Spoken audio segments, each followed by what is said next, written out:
Miss Philippine culture. Sa ballot that was rejected first. Live mula sa GMA Network Center, ito ang 24 Oras.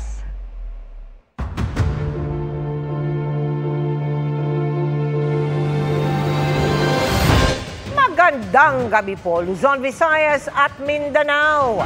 Matapos ang ilang kongresista, sina Senador Jinggoy Estrada at Senador Joel Villanueva naman ang idinawit sa paghingi umanong ng kickback sa mga flood control project. Itinuro sila ni dating Bulacan 1st District Assistant Engineer Bryce Hernandez na humarap sa kamera kanina.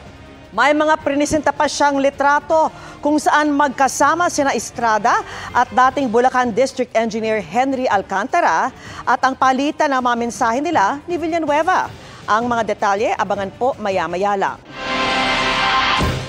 Arestado ang umano'y leader ng isang gun-for-hire group na may mga kasong murder at frustrated murder sa Laguna at Batangas. Nakatutok si John Consulta. Exclusive. Nang makumpirmang nasa target na bahay ang kanilang pakay sa Silang Cavite, dali-daling pumuesto mga tauhan ng CIDG Laguna.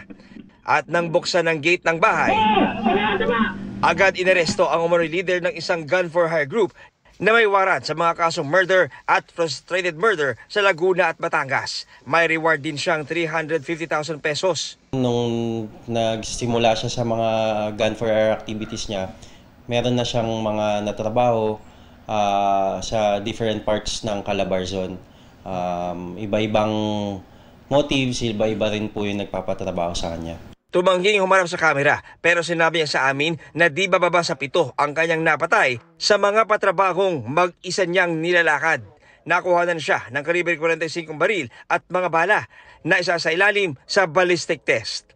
Para sa GMA Integrated News, John Consulta, nakatutok, 24 Oras.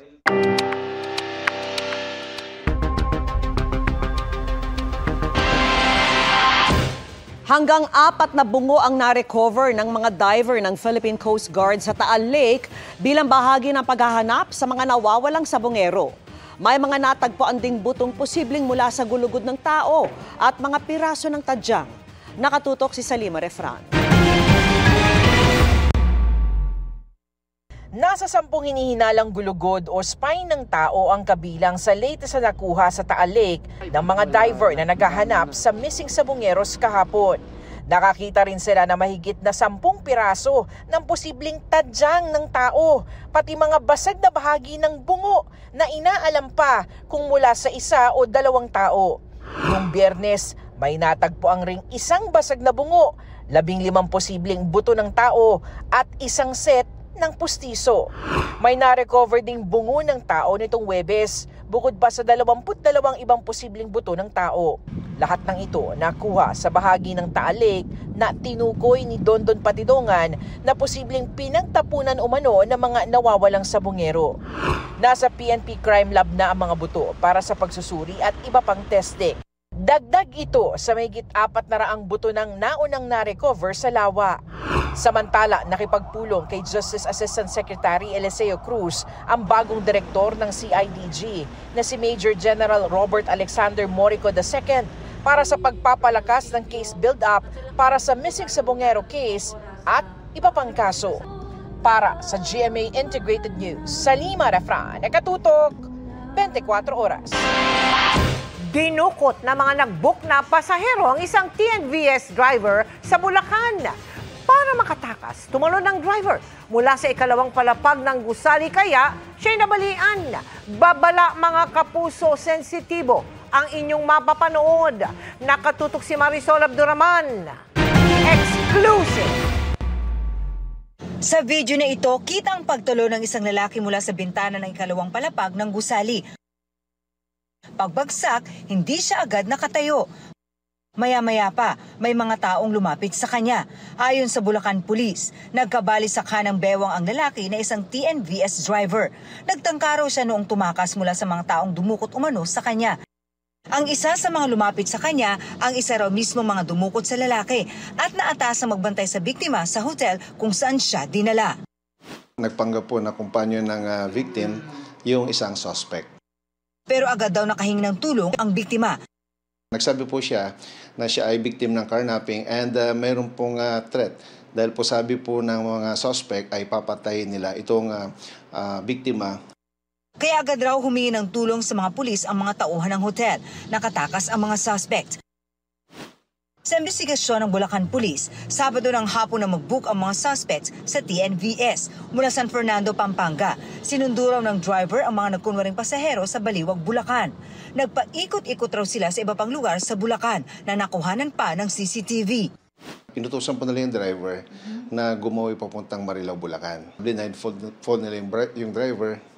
So yung driver ay blindfolded at one of the suspect drove the car going to San Rafael, Bulacan. Doon po sila nag-check-in and yung victim was placed under their custody sa loob ng isang kwarto. Sumuko ang babaeng kasama ng grupo sa follow-up operation. Isa-isang natunton ang iba pang suspect. Nahuli sa Baliwag ang isa. So ang intention niyo talaga is to carnap? Hindi po kanap kasi parang trippings lang din sa babae po. Anong gagawin niyo sa sasakyan? Yun nga po, parang sasangla lang po. Naaresto ang dalawang iba pa sa follow-up operation.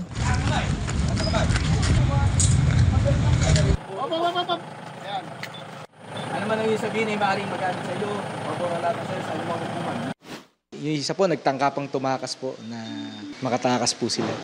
Pag-drive lang po ako. Pero alam mong carnap vehicle ang nagdadrive? Opo. Nagipit lang po. Patuloy ang follow-up operation para matunton ang kinarnap na sasakyan.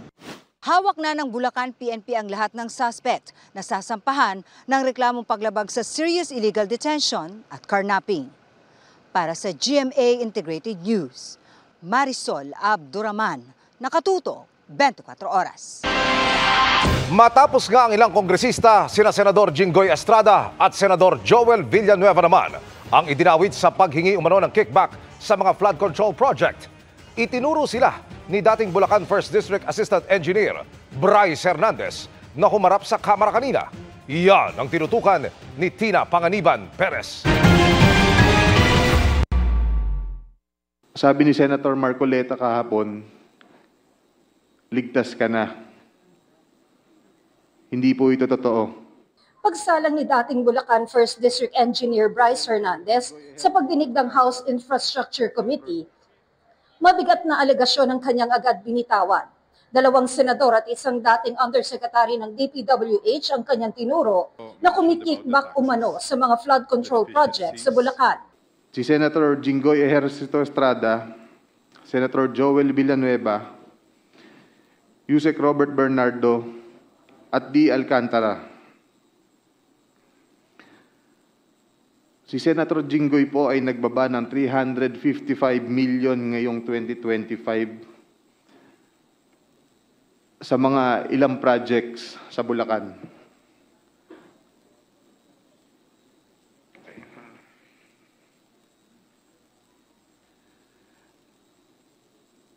At ang sabi po ng boss ko dito ay 30% ang commitment dito. 600 million pesos last 2023 from Senator Joel Villanueva. At ang SOP nito ay 30% din.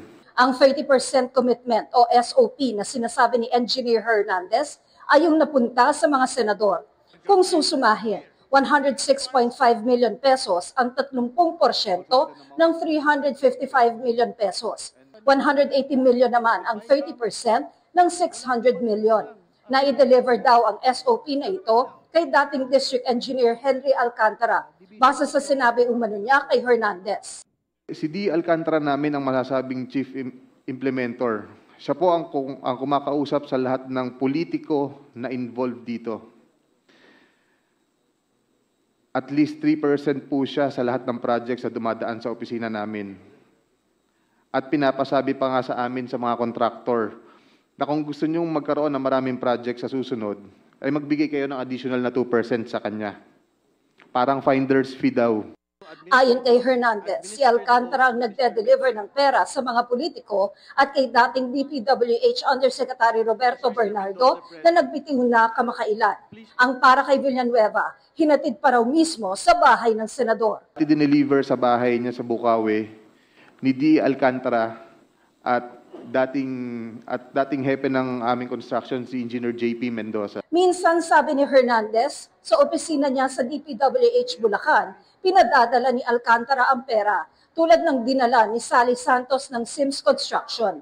Proyekto ng Sims Construction ang Ghost Flood Control Project sa Barangay Piel, Baliwag, Bulacan na nabuking ni Pangulong Marcos. Sa office ko po dinadala ni Sally Santos lahat ng pera na nakakahon. Can you tell us, before this committee, kung gaano nakalaki ang dinalang pera ni Sally Santos sa office mo? Lahat po ng dinideliver ni Sally Santos na pera na nakakahon, wala po akong ginagalaw doon. Yun po ay pinakukuha rin ng boss ko sa opisina ko. Kaya lang po doon pinapalagay kasi wala pong taong umaakit doon sa opisina ko. Wala po akong katabing opisina doon. Napakasanto mo naman. Yung bilyon na hindi nababawasan at wala ka man lang party doon. Mula 2022. Teka muna, 2022 hanggang anong taon? Yung bilyon na yon? 2025 po. 2022 to 2025. Okay. So sabihin na natin, pag-deliver sa opisina mo, para kanino yon? Para kay District Engineer Henry Alcantara. Pero itinanggi ni Alcantara ang lahat ng sinabi ni Hernandez. Wala raw siyang tinatanggap na pera at di rin siya kumausap ng mga politiko at nagde-deliver ng porsyento. Yung sinasabi niya po na dinala niya sa akin ng pera, hindi po totoo. Wala po akong tinatanggap tungkol po sa nanggagaling na transaksyon nila kay Sally Santos. Kahapon po sa Senado, binanggit po ni Sally na sila po ang nangongontrata. Paano niya po ibibigay sa akin? Kung iyon po ay kontrata nila. Handyan po ang mga hepe namin na kasama namin dati. Handyan po ang project engineer na magte-testify po. Sila po ay mga biktima po ng pamumwersa at pamimilit ni Engineer Bryce at ni Engineer JP de Guzman. Hindi po totoo yan na ako'y nagdi-deliver sa mga politiko. Si Senator Joel, 2023, wala pong project na flood control si Senator Joel ever since. At sino po ang makakaalam kung sino po ang naglalagay dyan? We are not part of the BICAM. Itinanggi rin niya magkakilala sila ni Senator Estrada. Sa isang punto nito, isang litrato ang ipinakita ni Hernandez kung saan magkasama si Alcantara at si Estrada. Ito raw ay nang dumalo si Alcantara sa birthday party ng senador. Kung hindi po sila magkakilala, there was a time nag-birthday po si Senator Jinggoy sa Soler. Umattend po siya. Sabi ni Alcantara, naimbitahan lang daw siya ng ibang kaibigan. Nagpakita rin si Hernandez ng isa pang litrato kung saan magkasama sina Senator Estrada at Alcantara. I'm just trying to show that Mr. Alcantara, Engineer Henry Alcantara and Senator Jinggoy Estrada have met a couple of times already. And they appear, what do they appear? Do they appear close? And they appear super close, Your Honor. Hindi na rin naitanggi ni Alcantara ang koneksyon niya sa pamilya Estrada. Nung mayor si Erap Estrada sa Maynila, nasa DPWH Manila si Alcantara, kasama si DPWH Undersecretary Bernardo. Magkasama ko sa Maynila, magkasama ko sa DPWH. Tapos tinatanggi mo ngayon na wala kayong koneksyon kay Jinggoy Estrada, Senador Jinggoy Estrada. Paano naman nangyari? Tingin niyo maniniwala yung mga taong bayan? Wala po kong personal na koneksyon po kay Senator Jinggoy, Your Honor. Nagpakita rin si Hernandez ng mga litrato ng bulto-bultong pera na dineliver daw kay Alcantara. Sa litratong ito, si Alcantara raw ang naka-blue shirt. Nakaparte-parte na raw ang pera. Depende sa pagbibigyan sa utos ni Alcantara. Pero di sinabi kung para kanino. Yung pera po na yon, yung nasa bahay na po yun, I think po, yan po ay pera ng contractor po na nakolekta, nagamit ang ibang lisensya. Pinakita rin ang screenshot ng mga disappearing messages umano sa isang messaging app sa pagitan daw ni Senator Villanueva at Alcantara. Kinunan daw ito ng picture ni Engineer JP Mendoza na nagsabing ito raw ay tungkol sa requests para sa multipurpose buildings. Noong October 2023 na kung saan nagre-request po si Senator Joel ng yung mga binasa po ni Engineer Bryce ng flood control. Sinasabi ni Senator Joel na mababa lang yung kanyang pondo, subalit siya ang majority floor. siyang majority floor leader siya nung that time and member siya ng Commission on Appointment. May screenshot din na pinakita na umano yung messages sa pagitan ni Hernandez at isang contractor tungkol naman sa delivery ng pera. Diyan po yung pag-uusap kung kailan po magde-deliver ng obligasyon dahil kailangan po ni Boss Henry. Nag-request si Hernandez ng proteksyon sa Kamara para doon madetine, imbes sa Senado, kung saan siya na-contempt. Pero ayon kay Senate President Tito Soto, napagkasundoan nila na sa custodial center sa Camp Crame at ang Senate security ang magbabantay. Para sa GMA Integrated News, Tina Panganiban Perez, nakatutok, 24 oras. Pinabulaanan naman ni Senador Jinggoy Estrada at Senador Joel Villanueva ang aligasyong tumanggap sila ng kickback.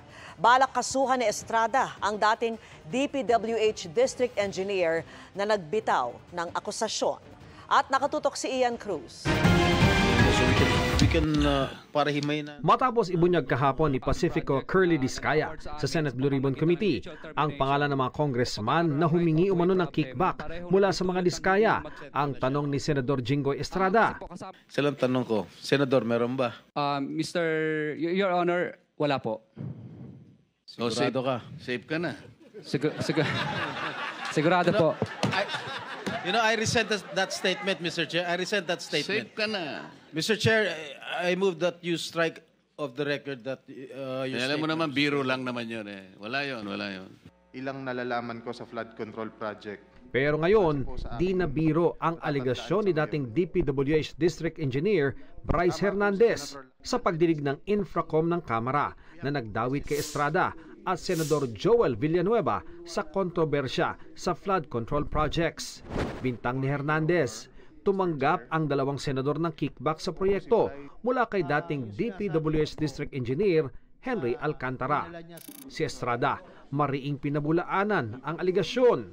Naggalit talaga ako, talaga napamura ako, napakasinungaling nitong taong to.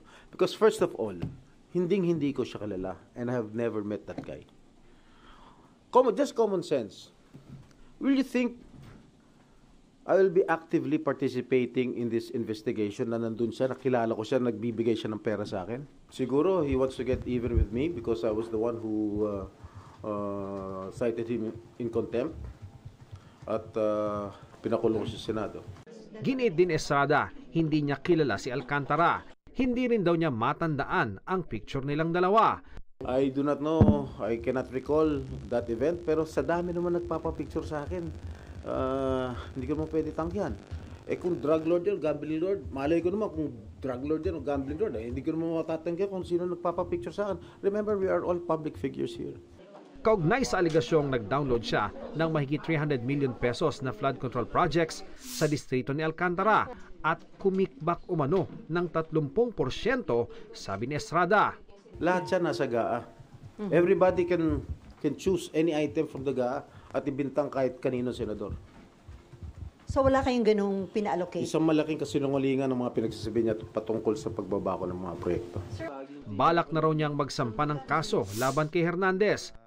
If Mr. Hernandez truly stands by his allegations, I challenge him right now to take a lie detector test with me. Let us settle this once and for all and show the public who is telling the truth.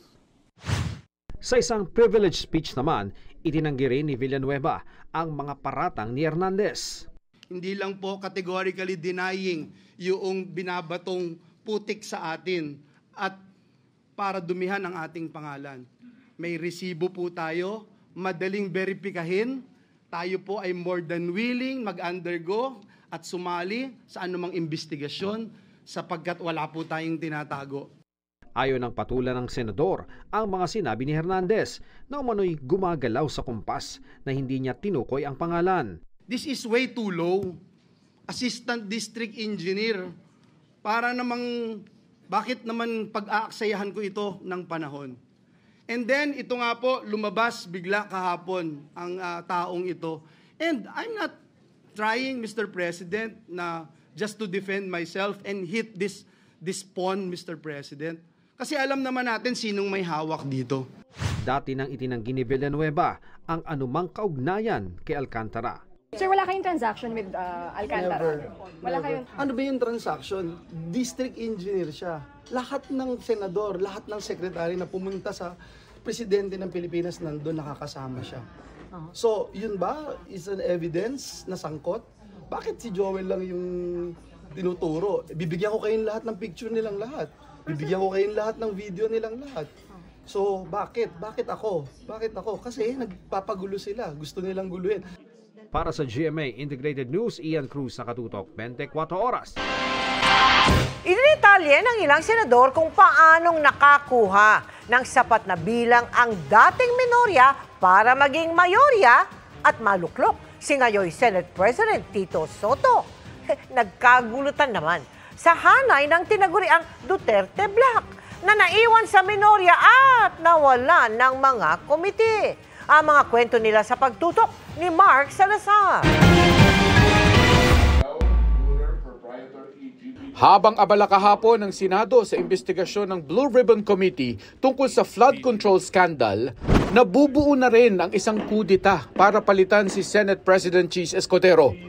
15 senador ang pumirma para ipalit si Senador Tito Soto. Hindi naman kasi ako nagsimula eh. Di ba yung apat doon sa Mythical 5? Apo. Nagsimula eh. So hindi ko alam sino mga pinakausap mo muna. Pinakamagandang tanungin mo yung apat. Yung Senator Lacson, Regarda, Zubiri, and Hontiveros. Si Senador Ping Lacson ang nagkwento kung gaano kabilis nila nabuo ang 15 bagong mayorya. Nag-start lang yan, I think, unang pulong namin 5, Friday, nagbibilang-bilang, tapos Saturday, Sunday, yan. Hanggang Monday ng umaga, nung suficiente na, nagpirmahan na, merong draft reso, resolution. Ang palitan ng baton ay nangyari muna ng informal at closed door. Nung umaga, bago magsesyon. Pinuntahan na namin si Senate President Chis at nakakabagbag naman ng loob na he was very, very gracious. Ang sabi ko nga, statesman par excellence, yung naging demeanor, yung naging reception sa amin ni Senate President Chis. At sinadjust ko pa na baka naman pwedeng para lang sa solidarity ng ating Senado, baka pwedeng siya na yung mag-administer ng oath kay bagong Senate President. Sabi niya, walang problema. Una niya tinanong eh, so how do you want to do this? Sabi ko, it's up to you. Sabi ko, how would you prefer to do it? Sabi niya, let's do it by acclamation and declare the position of Senate President vacant. Sabi ni Senador J.V. Ejercito, isa siya sa mga huling kinausap para imbitahan sa bagong mayorya. May mga nag-usap din kami ng mga kasama natin. In particular, kami ni Senator, nag-usap kami kagabi kung anong gagawin namin. Kasi may mga kumausap din naman sa amin na we cannot reveal na. There's a name. Sa pagbabago ng Senate presidency, magbabago rin ang liderato ng Senado. Magiging Senate President pro tempore na si Lacson, kapalit ni Jinggoy Estrada. Majority Leader na si Senador Mig Zubiri, kapalit ni Joel Villanueva. Si Estrada natimbrehan lang daw ng magaganap na kudita habang nasa Blue Ribbon Committee hearing siya. Nalaman yung kailangan nyo nalaman ko during the Blue Ribbon hearing, sir? Yes. So how kayo na-informed? How were you informed? Well, I talked to SP Cheese, what's happening. Because I read in social media na may mga doon nga mangyayari sa Senate. So, I was surprised. But it happens. Wala tayong magagawa. They have the numbers. So, congratulations. Sa pagpalit ng Ago sa Senado, naiwan ng tinaguriang The Duterte Block. Parang nalito nga kami ni Bato, nalito rin kami ni Bongo. Ano ba nangyayari pa rin si Senator Robin na patakbo yata kay SP Cheese? Nagkakalituhan bakit yung Duterte Block na out kami? Maiiwan din ng Duterte Block sa pilian ng komite. Halimbawa, ang Senate Blue Ribbon Committee mula kay Marcoleta, ililipat na kay Lacson. Wala pang umaamin ng dahilan kung bakit pinatalsik si Escudero. Bago nito'y nauungkat ang pagiging top contributor ng isang contractor sa kanyang kampanya noong 2022. Kasama ba ang flood control issue kaya bababa siya? Hindi naman siguro. Ito'y talagang a few weeks back pinag-uusapan na rin ng mga kasama namin eh. Ayoko nang pag-usapan yung mga dahilan kasi ayaw na rin nating magkaroon pa ng sakitan o sama ng loob. Yan naman normal naman yan sa Senate at saka sa House yung palitan. 9 na senador na hindi nag-sign sa resolution para maging Senate President si Soto ang bubuo ng minority group. Sabi ni Senador Jinggoy Estrada, si Alan Peter Cayetano ang minority leader at si Senador Rodante Marcoleta ang deputy. Para sa GMA Integrated News, Mark Salazar, nakatutok 24 oras. Laspag na ng ma-recover ang isang sasakyang nirentahan noong 2022 pero hindi sinauli. 2 ang arestado sa umunoy renta-kay modus. Tunghayan sa aking eksklusibong pagtulong. Pulis kami kung tatakbo. Alam niyo bang kanak sa sasakyan ito? Pagbaba pa lang ng sasakyan, dinakip agad ng mga pulis ang lalaking ito. Ang cellphone. Papalaga. Ang sasakyan daw kasi na kanyang dala, karnap umano. Bakit kami possession ng karnap na sakyan yan? Pero wala po alam dyan. Hindi mo alam. Depensa ng inarestong lalaki, pinamaneho lang sa kanya ang sasakyan at hindi raw niya alam na nakaw ito. Ikinanta niya kung kanino galing ang sasakyan sa follow-up operation. Inuuli ka namin sa sige na. Kami sa likod. Galing sa Municipal Trial Court. Nadakip ang sinasabing umupa ng sasakyan, may 3 taon na ang nakakalipas. 12,000 pesos monthly ay rerentahan po ang kanyang sasakyan. Sa mga una hanggang 2 buwan ay naging maayos po ang kanilang bayarin. Pero pagdating po ng mga ilang buwan na, doon na po napag-alaman ng ating pong biktima na siya po ay na biktima po na tinatawag po natin rentangay.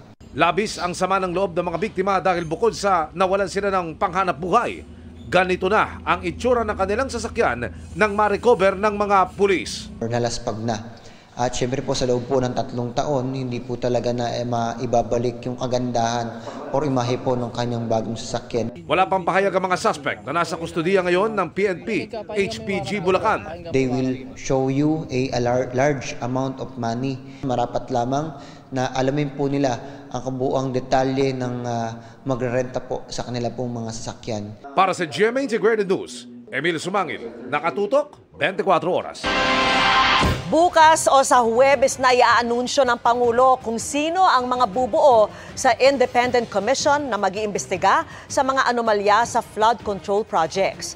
At kabilang sa sisiyasatin ang pinsan niyang si House Speaker Martin Romualdez at ang ibang idinawit ng mag-asawang Diskaya.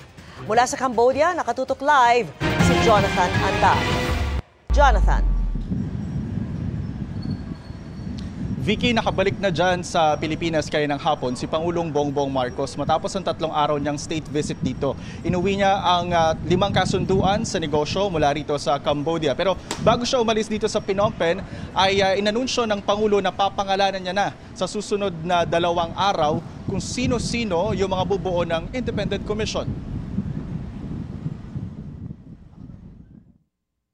Tomorrow, the day after.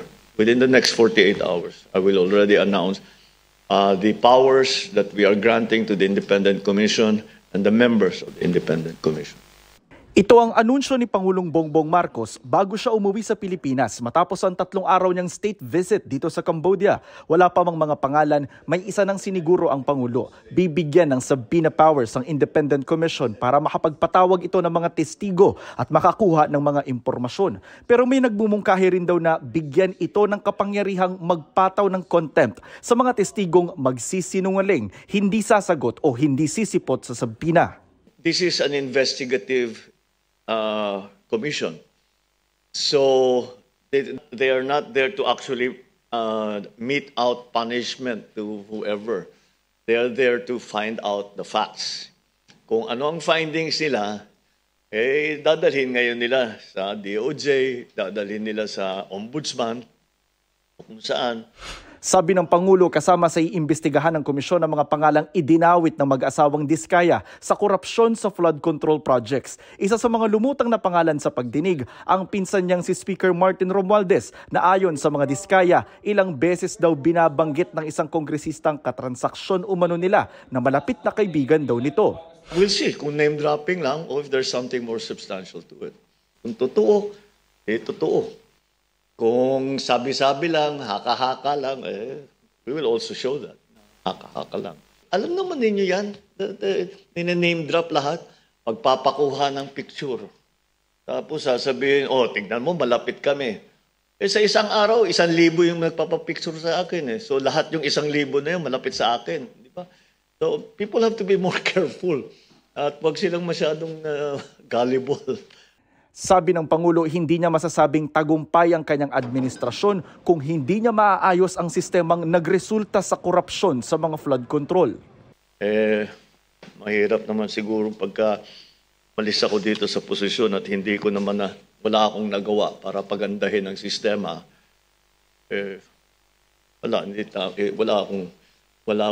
Hindi ko sasabihin successful ang naging administrasyon ko. Nagkomento rin ang Pangulo sa pagpapalit ng liderato ng Senado na tila inasahan na raw niyang mangyayari. Alam naman ninyo na meron talagang galaw that has been going on for the last at least a month that would bring us to this change of leadership. If Senator Soto is now the SP again, then I do not see that it will change very much from what our agenda has, that we had agreed upon when Senator Cheese was SP. Lakas ng hangin. Vicky, pinatatanggal na rin ng Pangulo yung Vicky, pinatatanggal na ng Pangulo yung 200 bilyong pisong flood control budget para sa susunod na taon. Ilaan na lang daw yan sa edukasyon, sa kalusugan at sa iba pang ahensyang nangangailangan ng pondo. Minatira pa naman din daw kasi sa flood control budget para sa taong ngayong 2025. Yan muna ang latest mula rito sa Phnom Penh, Cambodia. Balik sa iyo, Vicky. Maraming salamat sa iyo, Jonathan Andal.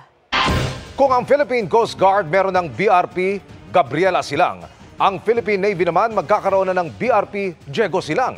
Tulad ng mag-asawang bayani kung kanino isinunod ang kanilang pangalan, malaki ang papel nila sa pagtatanggol sa bansa. Nakatutok si Chino Gaston. Nagtagbo sa dagat ng Zambales kahapon ang BRP Gabriela Silang ng Philippine Coast Guard at ang pinakabagong Malvar-class frigate ng Philippine Navy, FFG-07. Matapos ang pagsusuri at commissioning ay papangalanan ng huli na BRP Diego Silang. Sunod naman sa pangalan ng asawa ni Gabriela Silang na isa rin sa mga Pilipinong unang nag-aklas laban sa pamumuno ng mga Espanyol. The soon-to-be BRP Diego Silang will still undergo final preparations, acceptance procedures, and commissioning before officially joining the Philippine Navy's active fleet. Upon joining the active fleet, the 2nd Miguel Malvar-class frigate will enhance the Philippine Navy's operational readiness, maritime domain protection, and capability to uphold a free, secure, and rules-based international order. Ang Diego Silang ang pangalawang Malvar-class frigate ng Pilipinas na gawang South Korea at bahagi lang ng pagpaparami ng naval assets ng bansa. Naisumite na rin ng Philippine Navy ang kanilang report sa Department of National Defense matapos inspeksyonin ang 6 na Abukuma-class destroyers na balak ibigay ng Japan.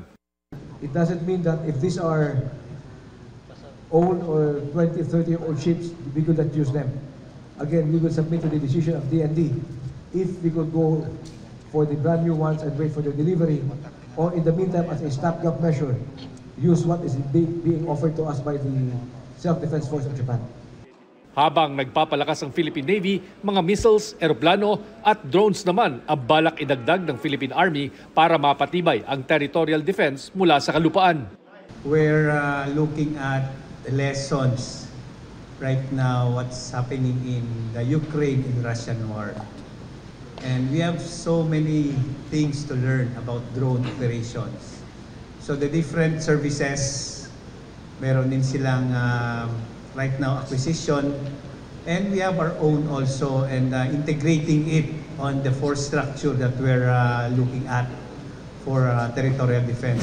Samantala, 2 Chinese Coast Guard vessels at 7 fishing militia ships na lang ang namamalagi malapit sa BRP Sierra Madre sa Ayungin Shoal mula sa average na 24 na barko ng China na namataan doon nitong mga nakalipas na 2 linggo. Tiniyak ng Philippine Navy na patuloy na nahahatira ng supply at nakakapagpalitan pa rin ng mga sundalo sa nakasadsad na barko sa kabila ng mga panggigipit ng China. Para sa GMA Integrated News, Chino Gaston nakatutok, 24 oras.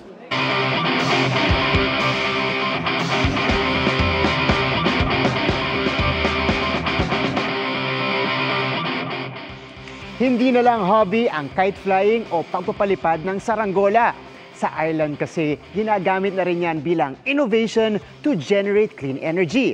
At may potensyal pang makatulong sa malalayong komunidad at isla dahil portable. Tara, let's change the game! Imbis na pagbababad sa gadget, ang favorite libangan ng magkapatid na si Jean and Jane Lee ay ang pagpapalipad ng saranggola. Ano yung favorite part nyo sa kite flying? Pag nagpapalipad po na parang nagugustuhan ko po. Nagbabanding po kami magpapamilya. Lumaban na rin sila sa Kite Flying Festival sa kanilang lungsod, winning first and second place. Ang hobby na ito, impluwensya raw ng kanilang ama na si RJ. Natutuwa talaga ako dahil nakakaiwas sila kahit papaano sa paggagadget. Nakakapag-exercise sila. Pinapawisan sila, tumatakbo sila. Ano yung tips nyo sa akin? Safety first po. Like, kunwari po, gumapin po ng mga gloves. Pag pabaksak na po, kunin nyo po yung tali, tapos ganunin nyo na po para po hindi na bumaksak. Let's change the game. Paliparin na natin.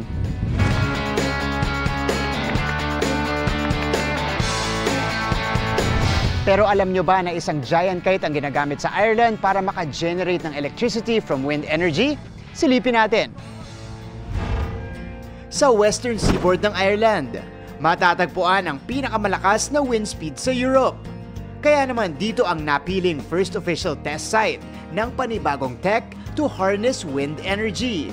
Binuo ng isang Netherlands-based startup ang isang uri ng airborne wind energy system. Dito, no need magtayo ng wind turbines. Dahil ang gamit, giant kites, na tinawag din nilang kite power. It's very new technology and we're kind of looking to capture the power of the wind in a new, more economical, more eco-friendly way. Ang hugis ng kite power maiahalin tulad sa mga ginagamit sa paragliding na nasa 60 to 80 square meters ang laki. Ang skeleton nito gawa sa hybrid ng inflatable and fixed fiberglass to keep it strong yet lightweight. Pero paano nga ba ito nakakapag-produce ng electricity? Una, ang reel out. Kinakabit ang kite sa linya na konektado sa ground station. And when that's set, time for liftoff. Lilipad ito in figures of eight para hatakin ang cable na nagpapaikot sa generator to produce electrical energy. Pag naubos na ang cable, hahatakin ito pabalik para maulit ang cycle. Kaya nitong mag-generate ng 30 kilowatts continuous net power o humigit kumulang 4,000 kilowatt hours kada buwan. Sapat na para sa 20 houses per month. At dahil portable ang kite power, malaki ang potensyal nito to bring clean energy sa remote and island communities. There you have it mga kapuso, mula libangan turned into innovation to generate clean energy. Para sa GMA Integrated News, ako si Martin Javier. Changing the game!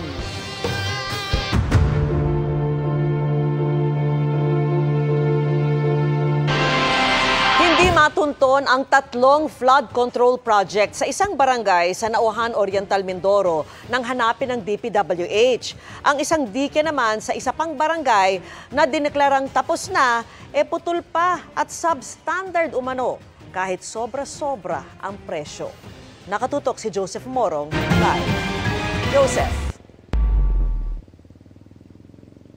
Vicky, hindi nga isa kundi 3 mga flood control projects ang hindi makita nitong si DPWH Secretary Vince Dizon na magkaroon siya ng inspeksyon dito sa Oriental Mindoro. Kahit yung mga tao niya sa DPWH Region at District, hindi rin maituro ang proyekto. Magsasampa naman ng reklamo itong si Oriental Mindoro Governor Bons Dolor laban dun sa mga nasa likod ng isang overpriced na dike sa lalawigan. Sa Sa mag-asawang Tubig at Panggalaan River, tila pinaglalagay ang mga flood control project sa Nawan Oriental, Mindoro. Ang isa sa Barangay Tagumpay, may forma naman pero overpriced at substandard ayon sa nag-inspeksyong si Public Works Secretary Vince Dizon. Ang mga sheet pile kasing ginamit sa diking ito na dapat 12 metro ang nakabaon sa lupa, lumabas sa 3 metro lamang ang nakabaon ng personal na sukatin ni Secretary Dizon at Oriental Mindoro Governor Humerlito Dolor. Pag araw walang nagbabaon ng sheet piles, pag gabi meron. Consistent 3 meters. Ang kinatwiran sa akin, may resistance kasi. Kitang-kita nyo naman, buhangin lang. Saan napunta yung 3/4? Substandard kasi isang ulan lang, rumagasa, wasak. At ngayon, hinahabol na gawin. Nasa mismong Panggalaan River tayo dito sa Oriental Mindoro. At yun, yung 1.5 kilometers na flood control project sana, ang halaga halos 3 billion pesos. Pero tingnan nyo naman, putol. At halos mas nakasama pa sa mga residente dito sa halip na makatulong. Tulad ng ilan pang flood control project, sinapchap din sa 7 kontrata ang 2.67 billion peso project. Pinaghatian ng mga ito ng 3 kontraktor, ang Sunwest Incorporated na dating pag-aari ni Representative Saldico, ang St. Timothy Construction Company na pagmamayari ng mag-asawang Diskaya, at ang Elite General Contractor and Development Corporation. Putol ang proyekto pero idineklarang tapos nung 1 taon. Ayon kay Dolor, hindi niya alam ang proyekto na walaan niyang building at quarry permit mula sa Kapitolyo. Hindi rin aniya ipinagpaalam ang pag-iba sa dating flood control project kaya binaha ang mga nakatira sa tabi ng dike. Nakapirma sa mga proyekto ang sinibak na DPWH Regional Director, Engineer Gerald Pacanan, na kinukuhanan pa namin ng pahayag. Sabi niya, ginipat daw sa central office. So hanapin ko ngayon yan. Ano ba to? Napanaginipan ngang bigla na okay, magtayo tayo sa Nawan. Mag-ahain daw si Dolor ng reklamo sa lahat ng mga nasa likod nito. Sa Barangay Apitong naman, hindi natagpuan ni Dizon ang 3 proyektong umano'y gawa na at pinondohan noong 2024. Dapat ay narito ang 300 million peso dike at esplanade sa Panggalaan River. Isa pang dike na may halagang 250 million pesos at isa pang dike ulit na halagang 200 million. Guni-guni to, walang proyektong ako nakikita dito. Baka merong may third eye sa inyo na may nakikitang flood control dito. Basta po dito sa Sitio Dike na sinasabi, hindi yan sa program, wala po. Kahit mismo ang mga tao niya, walang maisagot. Hindi, naka na nga yung papel. At di pasensya ka na, uminit ang ulo ko eh. Alam kong 1 litro ko pa lang dito, pero ito simpleng tanong to eh. Alam niyo kung nasan to? Yung previous pay po, ang sabi po, dito po ang side, nagpapasend lang po ako. Previous? Na-relieve po kasi yung sir. Project engineer? Yes, sir. Nasaan yung mga luma?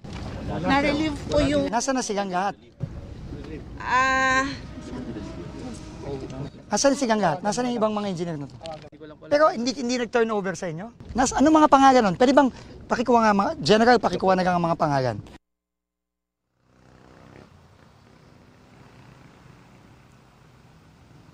Vicky, ayon din kay Dizon ay may nakikita na silang pattern o pagkakapare-pareho nitong mga maanumalyang flood control projects. Mabilis gawin, mabilis din kumulekta sa gobyerno. Ayon kay Dizon, may 100 na siya na mga reklamo tungkol sa mga ito na natatanggap ng kanyang opisina. Vicky? Maraming salamat sa iyo, Joseph Morong. Delaying tactic ang turing ng mga kaanak ng mga biktima ng war on drugs sa pagsasabi ng kampo ni dating Pangulong Rodrigo Duterte na unfit itong humarap sa paglilitis. Ngayong buwan sana ang confirmation of charges hearing ni Duterte sa ICC pero ipinagpaliban kasunod ng hiling ni Duterte. Nakatutok si Sandra Aguinaldo. Okay naman siya. Minomonitor nila yung pagkain niya sa taas. Hindi tulad sa mga nauna niyang pagbisita sa kanyang amang si dating Pangulong Rodrigo Duterte, matipid na ang mga pahayag ni Vice President Sara Duterte tungkol sa kalagayan ng ama nitong September 1. Ni-remind kami ng detention unit, Tawan, ikwento kung ano yung mga nangyari sa loob at ano yung mga pinag-usapan sa loob. I can only say na President Duterte is still alive. Yun lang po. Kahapon, nagdesisyon ng International Criminal Court o ICC na i-postpone ang confirmation of charges hearing na dapat gagawin sa September 23. Ito ay matapos humingi ng indefinite suspension ng trial ang kampo ni Duterte dahil unfit nila ang dating Pangulo na humarap sa paglilitis. Sabi ng kanyang abogado, umaasa silang papayagan na ng administrasyon si Duterte na makabalik sa Pilipinas ng may dignidad, na tulad ng isang interim release o pansamantalang paglaya. Dagdag niya, hirap ang depensa sa umunay patuloy na lumalalang medical situation ni Duterte na nakaapekto umano sa abilidad nitong maunawaan ang ebidensya at mabigyan ng instructions o direktiba ang kanyang mga abogado. Bilang respeto aniya sa legacy ng dating Pangulo ay hindi nila ito hihilingin kung hindi umano suportado ng leading medical experts na kinabibilangan ng isang hindi pinili ng depensa. Bagamat masigla ang dating Pangulo, apektado aniya ito ng kanyang edad at pagkakulong. Duda ang mga pamilya ng mga biktima ng drug war sa sinasabi ng kampo ni Duterte na unfit ito na humarap sa trial. Nakikita raw nila ito bilang strategy para madelay o kaya'y malusutan ang kaso sa ICC. Tingin namin ay delaying tactics lang niya na lang talaga ipahaba itong kaso. Ang pakiramdam nga namin, pinarurusahan ulit kami kasi nakahanda kami. Paano naman po kami? 9 na taon na po yung hinihintay namin. Nawalan po kami ng mahal sa buhay. Hindi naman po kami papayag na gano'n na lang po palagi, hiling ng hiling. Paano naman po yung mga justice na hinihingi namin? Ayon sa mga abogado ng biktima na si Attorney Cristina Conti, pwedeng sa mismong trial na talakayin ang kalusugan tulad ng ipinunto ng isa sa mga judge. Aniya, limited lang ang pagpapaliban na ibinigay ng ICC. Ang fitness for trial, dalawang bahagi po yan. Kung kaya niyang pakinggan at sundan yung mga pangyayari. Yung pangalawa, nasundan niya, napakinggan niya. Kaya ba niyang salagin kung sakasakaling may negatibo o kontra sa kanya. Ang may hawak sa kanya ngayon na ICC Detention Facility ang bahala na mag-organize ng kung anumang hospital check-up or anumang diagnostics na kailangan. Ang resulta niyan ay dapat ipasa sa dalawang kampo, both prosecution and defense. Either of them can subject the results to an expert's opinion. Kung madedelay muli ang pre-trial, aapila na aniya ang mga biktima. Sinang-ayunan din ni Conti na makatutulong si retired Police Colonel Reyna Garma na nakipagkita na sa mga kinatawan ng ICC sa Malaysia at posible raw tumistiko laban kay Duterte ayon kay Justice Secretary Jesus Crispin Remulla. Sabi naman ni Kaufman, political move lang ito. Nababahala naman ang grupong karapatan sa pagbanggit ng kampo ng Duterte ng negosasyon sa Administrasyong Marcos. Yung mga ganito pong nanggagaling sa kampo ng mga Duterte ay nakababahala, lalo na kung merong mga usapang negosasyon. Ibig pong sabihin ba nito ay nagbubukas ang Pilipinas para sa kahit anong luwag, no? Sa course ng pagdinig tungkol sa motion for interim release? Wala pang pahayag ang kampo ng Malacanang sa sinabi ng kampo ni Duterte. Para sa GMA Integrated News, Sandra Aguinaldo, nakatutok 24 oras. Nilinaw ni Pacifico Diskaya sa pagdinig ng Kamara ang ilan sa mga pahayag niya kahapon sa Senado, kaugnay sa mga nabanggit na kongresista kabilang ang House Speaker. Dumalo rin sa pagdinig si Mayor Vico Soto na sinabing maging maingat sa mga maririnig sa mga diskaya. Nakatutok live si Maris Umali. Maris? Melticom ang bibig ng kontratistang si Pacifico Curly Diskaya sa pagharap dito sa Kamara. Kahit ilang beses siyang tinanong kung may iba pa bang mga kongresista o senador siyang nakatransaksyon at gustong pangalanan, wala na itong binanggit. Naungkat din sa pagdinig na nag-umpisang tumaas sa bilyong piso ang kinita ng mga Diskaya noong nakaraang administrasyon.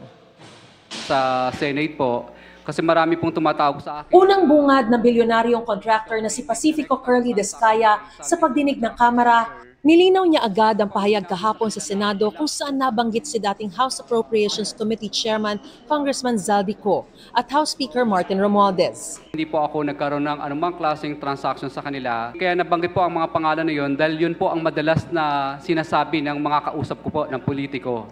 Na binabanggit nila na kailangan ibigay mo na kaagad yung obligasyon kasi pinakukuha na ni Zaldico at saka ni Speaker. Kung dire-diretso si Diskaya sa Senado kahapon, kanina tikom ang bibig niya sa mga nakatransaksyon niya. Your Honor, kung okay lang po ba, nasa executive session ko na lang po sasabihin para sa kaligtasan din po ng pamilya ko. At do I take it na gusto mo pa rin magbanggit ng mga pangalan?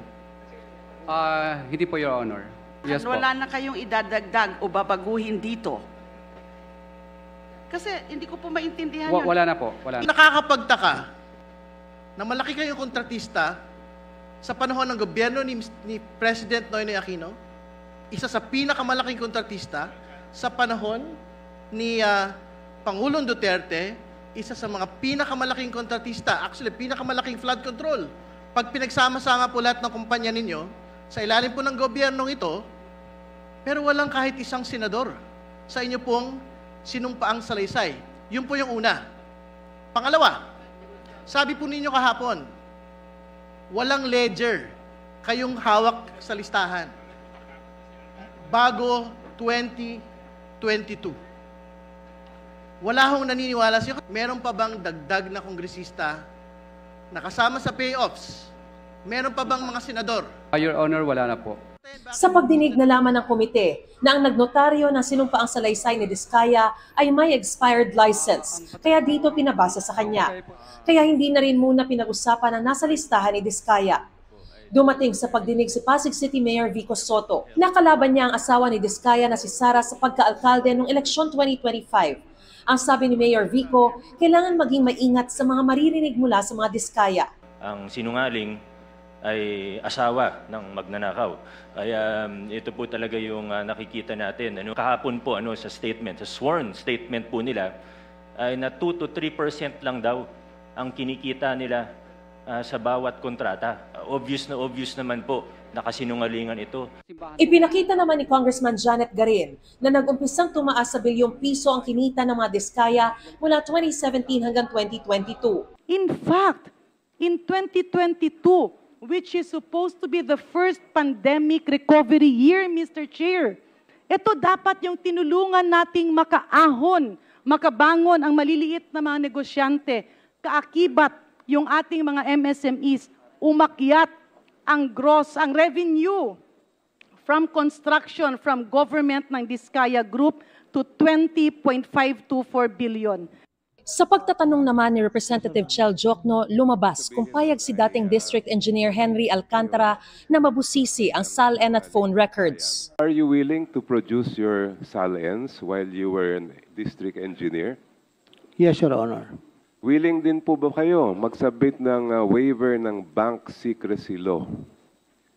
Wala naman po akong tinatago pero siguro naman po it's my right to reject po yung request niyo po. Kayo ba'y willing na mag-submit ng inyong statement of assets, liabilities at net worth Yes dito po, sa Your Honor. committee? Are you also willing to waive the bank secrecy laws para malaman natin kung totoo yung mga binabanggit ninyo? Yes po.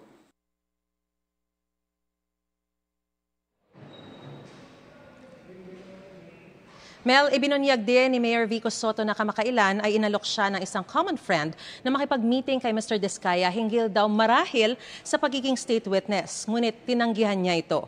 Nag-adjourn na ang pagdinig kaninang 5:15 p.m. at iaanunsyo na lang din daw kung kailan ang susunod na pagdinig. At yan ang pinakasariwang balita mula pa rin dito sa Kamara. Balik sa Mel. Maraming salamat sa iyo, Mari Zumali. Sangkot sa bilyong pisong transaksyon sa casino ang tinaguriang BGC Boys o Bulacan Group of Contractors. Ayon po yan kay Senador Ping Lacson. Tanong niya, bahagi ba ito ng money laundering scheme? Iniugnay din ni Lacson sa isang government contractor ang anak ni dating Public Works Secretary Manuel Bonoan. Nakatutok live si Mark Salazar. Mark. Vicky, nakakalula ang dami ng perang binanggit ni Senador Panfilo Lacson. Mga perang ani ay ninakaw ng mga korap sa flood control projects. At kagaya ng warning ni Senator Lacson bago siya nagsimula ng kanyang privilege speech, nakaka-high blood pakinggan kung paano ninakaw ang mga perang ito. Pinangalanan ni Senador Ping Lacson ang 5 tinatawag daw sa mga kasino bilang mga BGC Boys o Bulacan Group of Contractors. Si dating Bulacan District Engineer Henry Alcantara, ang kanyang dating Assistant DE na si Bryce Hernandez, isa pang Assistant DE na si JP Mendoza, DPWH Engineer RJ Dumasig at isang Eric San Diego. Ang 5 ito raw ay involved sa umaabot ng bilyong piso mga transaksyon sa kasino. Halos 1 bilyong piso ang kanilang naipatalo sa iba't ibang kasino. Base sa mga dokumentong nakalap namin mula sa PAGCOR, malulula tayo sa laki ng halagang naging talo sa kasino ng 5 ito. 950 million in gross losses, Mr. President. Base ang mga ito sa official at validated na record mula mismo sa 13 kasino sa Metro Manila, Cebu at Pampanga. Pero matindi rin daw kung tumabo sila ng panalo. Mula August 31, 2023 hanggang April 4, 2024, mahigit 530 million pesos ang kanilang napanalunan sa isang kasino pa lamang. Kaya tanong ni Lacson, sinuwerto nga ba sabay-sabay na nanalo ang mga ito, Mr. President? O baka naman money laundering scheme? May report kami at ito ay aming pang binabalidate na peke lang ang pagdeklara nilang panalo. How so? Magpapalit ng cash into casino chips. Pero pag natalo ng kaunti, pupunta sa cashier para mag-cash out at ideklarang panalo ang pinagpalitan nilang chips. Smart? Your guess at this point is as good as mine. Malakasan din daw ang pagpapalit ng 3 sa BGC Boys ng cash patungo sa casino chips at ng cash to chips. Kung susumahin mula 2023 hanggang 2025, aabot sa mahigit 2.1 billion ang cash na pinapalitan nila ng chips, habang abot sa mahigit 2.7 billion naman ang chips na pinakonvert nila sa cash. Yes, Mr. President, you heard it right, my dear colleagues. B as in billion. Ang impormasyong ito sinumiti na raw ni Lacson sa Anti-Money Laundering Council. Inisa-isa rin ni Lacson ang mga nahagip ng kanilang investigasyon na nagpapakita kung gaano kadali pinagnanakawan ng ilang kontratista ang mga flood control project. Isang project daw sa Bulacan, ang nai-award kunwari ngayon, kinabukasan, notice to proceed na. At 2 araw lang, 46% complete agad. Kaya nakasingil agad. Pero dinaya ang progress report. No-brainer, ika nga. Maliwanag na iisa ang larawan na ginamit at sinumite para sa 2 progress billings ng SIMS. Kaparehong contractor din daw itong naningil para sa 2 kontrata para sa iisang proyekto dahil ghost yung isa. Sa Kalumpit, Bulacan, may 2 proyektong siningil ang kontraktor at nagsabit ng mga dokumentong pare-pareho para sa 2 proyekto na aabot sa mahigit 174 million pesos ang halaga. Hindi tayo namamalikmata. Harap-harapan, pinagnanakawan po tayo. Ang mga ebidensyang nakalap daw ni Senador Panfilo Lacson ay ipapasa niya sa executive para magamit sa paghahabla kung ito ay maghahabla. Mula rito sa Pasay, mula sa Senado para sa GMA Integrated News, ako si Mark Salazar para sa 24 Oras. Maraming salamat sa iyo, Mark Salazar. Babaha muli ng katatawanan sa Bubble Gang this Sunday because the comedy genius Michael V is back at it again. Isa na namang character ang kanyang ibibida at ihaharap sa hearing. Ichichika yan ni Nelson Canlas. Hindi mo ba kilala ito? Labatiba.